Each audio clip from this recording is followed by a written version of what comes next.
Alright, so this is my final project report, Internet of Things and Cybersecurity by me, Brian Young. So, in this lecture, I'm going to explore the convergence of Internet of Things and cybersecurity. I'm going to look into how it's reshaping our digital landscape, the significant threats IoT devices face, and what cybersecurity strategies can mitigate these risks. I'm also going to discuss the social and ethical implications of Internet of Things technologies drawing on real-world cases and my own experiences. So the reason I decided to do this was, one, because I just find it an interesting topic.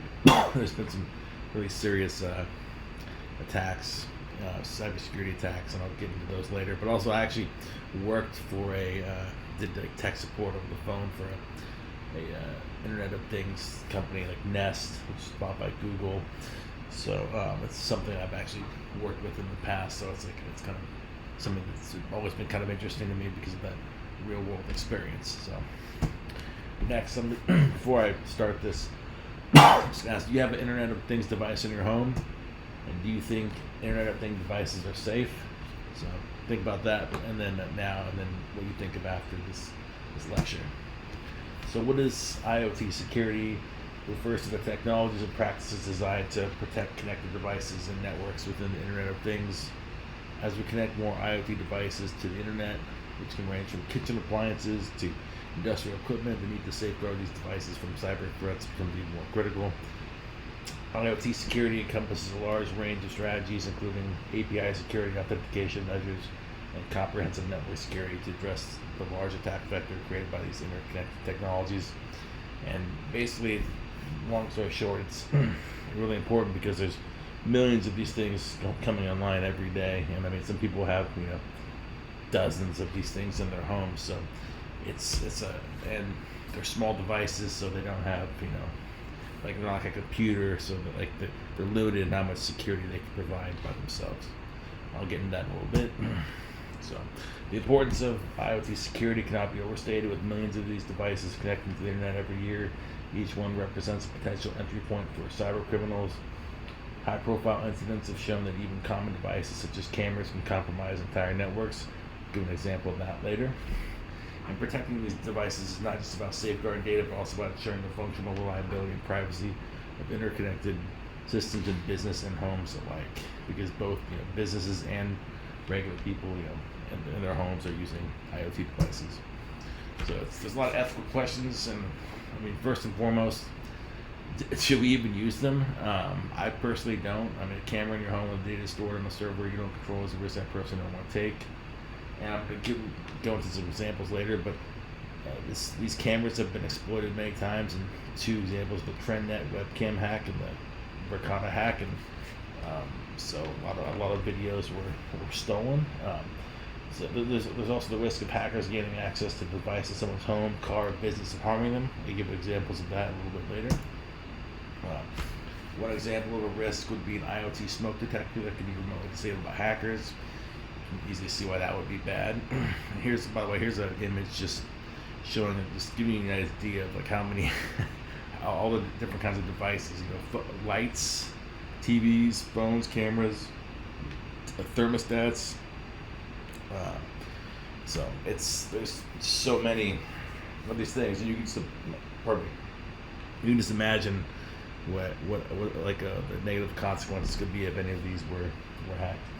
So another example for like the ethical impact is there's an Internet of Things heating device in the winter, and they got hacked, and they were demanding payment to turn it back on.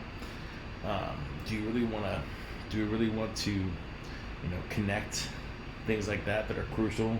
I mean, Finland gets really cold in the winter. Is it ethical to I mean, is it worth the risk to control it remotely instead of just keeping it off the internet? I mean, to me, I would say it's not. And another issue is privacy. If you have like an Alexa in your home, for example, Amazon can listen in on what's going on in your home. You can sell your data or give it to the government. So it's a massive risk of your data, your most personal data, what you do in your home, being stolen or given to the government. So IoT devices face a lot of security challenges, mostly due to their diversity and the extensive networks they form. So there's a lot of entry points for hackers. They use standard communication protocols and may be vulnerable. There's a lot of legacy technologies that are not designed with modern security threats in mind. And also a really important thing is that they have limited processing power, which restricts the use of sophisticated security measures. They're small devices, so they don't have fancy CPUs and GPUs and memory, so they're limited on how much they can provide anyway. So within industries such as healthcare and automobiles have rapidly incorporated IoT technology to drive innovation and efficiency. You see that with like Tesla, and I'll give an example later of this with Jeep. And the adoption has outpaced the implementation of necessary security measures. Many companies are unprepared for the financial and technical demands of securing these devices, leaving critical systems vulnerable to attacks. They can have wide-reaching consequences. As I said before, I'll provide examples of this later. So healthcare and automotive industry are probably the most vulnerable. Because so you can just think about why you're driving a car and it gets hacked by somebody. That can cause massive damage and harm people.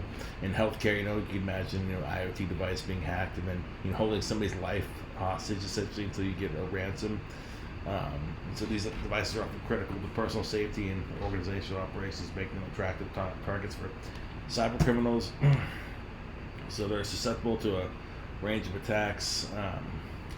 And their interconnectivity can magnify the effects of such breaches, turning a single compromised device into a gateway for larger networks. An example of this is the Mirai botnet attack. I'll get more into that later.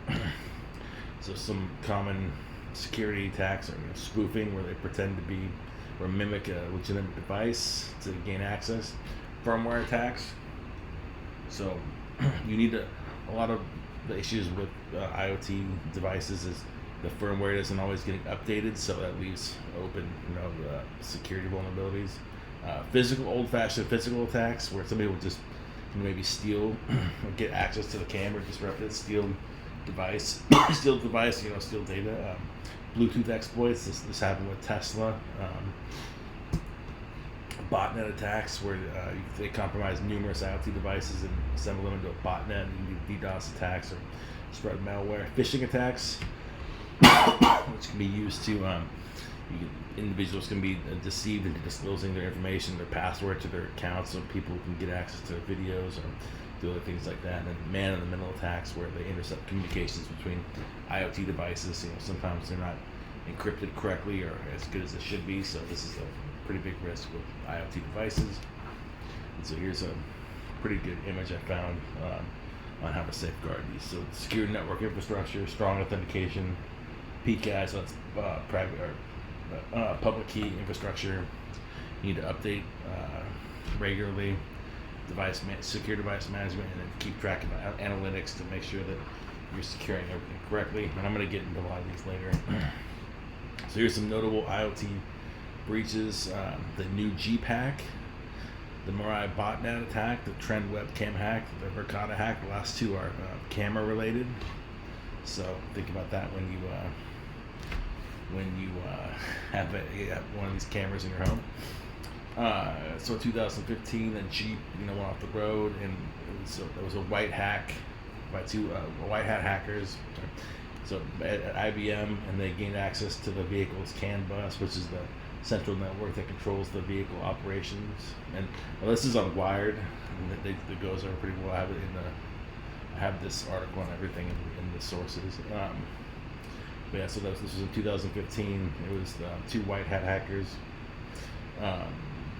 Showed this vulnerability in the firmware update mechanism of the Jeep's IoT chipset, and hackers remotely commandeered the Jeep's system, stopping the driver from having any control over the vehicle.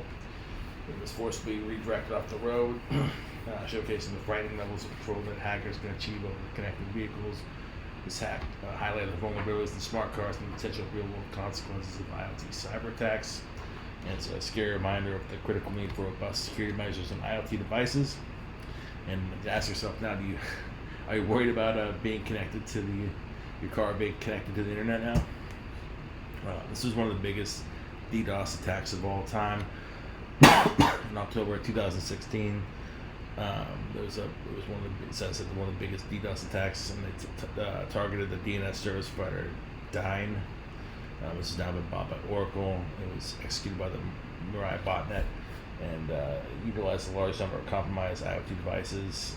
It took off a bunch of very famous websites, including Twitter, Netflix, CNN, The Guardian, and it used one way they were able to get access with commonly used default passwords to infiltrate IoT devices, and it highlighted the severe vulnerabilities within IoT ecosystems. So they used as I said before, they used default usernames and passwords because they're often unchanged by the users. They'll just set it up and not change it. So that's something all users should do. Once they gain access, it quickly replicated itself, spreading across the network to other connected devices like cameras and DVRs.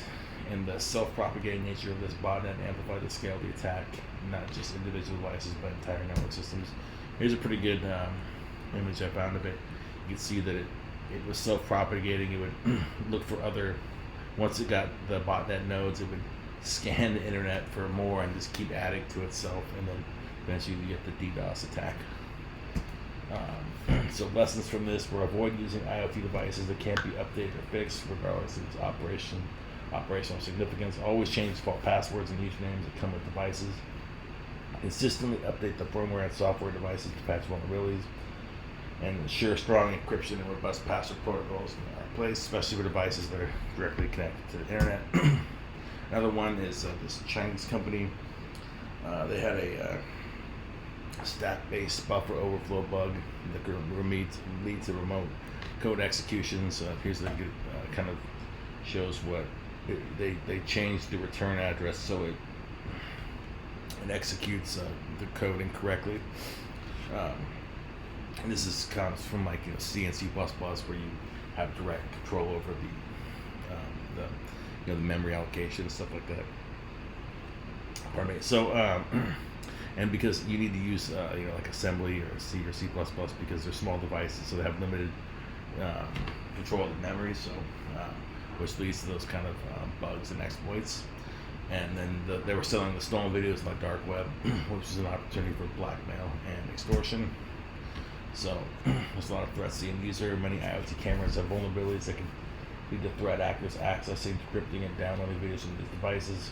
Malicious actors are stealing and selling private videos on a massive scale. Once these private videos have been stolen, they can be sold on the dark web and can be used in extortion and blackmail attempts.